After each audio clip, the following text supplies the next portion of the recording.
ጅብ ከሄደ ውሻ ጮኸ። ዛሬ ሳውዲ አረቢያ ላይ እንቆያለን። የሳውዲ ንጉሳዊ ቤተሰብ ሳውዲ አረቢያን ነዳጅ ብቻ እየሸጠች በአንድ ኢኮኖሚ ላይ ታጥራ እንድትቆይ በማድረጋቸው ጎረቤቶቻቸው ጥለዋቸው አለፉ። ኢሜሬት፣ ኢራንና ቱርክን ብንመለከት ከሳውዲ አረቢያ ያነሰ ተፈጥሯዊ ሀብት ነበራቸው። ነገር ግን ፈጥነው በመንቃታቸውና ወደ ለውጥ በመግባታቸው ከሳውዲ አረቢያ በእጅጉ ርቀው ሂደዋል።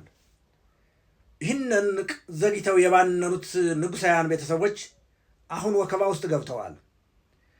ወከባ ውስጥ ሲገቡ ደግሞ ወደ መሳሳት እየሄዱ ነው። በ2030 ዓመተ ምህረት ያስቀመጡት ራዕይ አለ።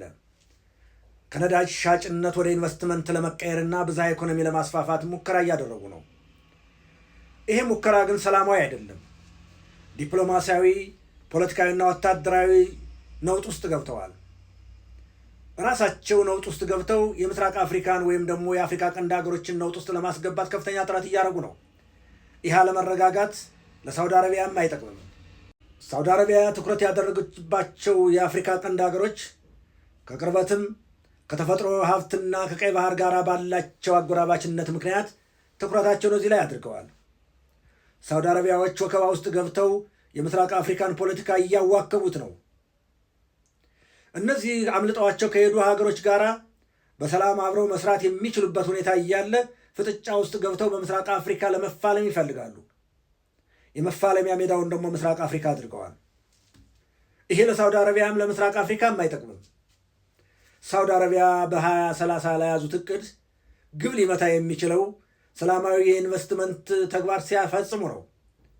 ነገር ግን ከዚህ አልፈው ፖለቲካዊና ዲፕሎማሲያዊ ፍጥጫ ገብተው ወደ ወታደራዊ ፍጥጫ የሚገቡ ከሆነ የመጀመሪያው ተጎጂ የሚሆኑት ሳውዲ አረቢያዎች ናቸው።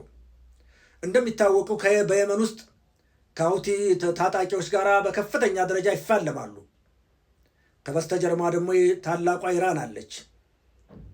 ይቺ ሀገር እጅግ የጎለበተ ወታደራዊና ኢኮኖሚያዊ አቅም አላት። ስለዚህ ሳውዲ አረቢያዎች የገቡበት ዕዳ በጣም ከባድ ነው። አሁንም ይህንን ፍጥጫ በኤሚሬቶችና በቱርኮች ላይ ለማድረግ ይፈልጋሉ። አንዳንድ ጊዜ የሀያ ባለ ጅብ አያስጥልም። ይህን ጉርብትና ያደረጉት ፖለቲካዊ ጉርብትና ያደረጉት ከግብፅ ጋር ነው። ሁለቱም የከሰሩ ናቸው። ጎረቤቶቻቸው ትተዋቸው ሲሄዱ ከለውጥ ይልቅ ተኝተው የቆዩ ሀገሮች ናቸው።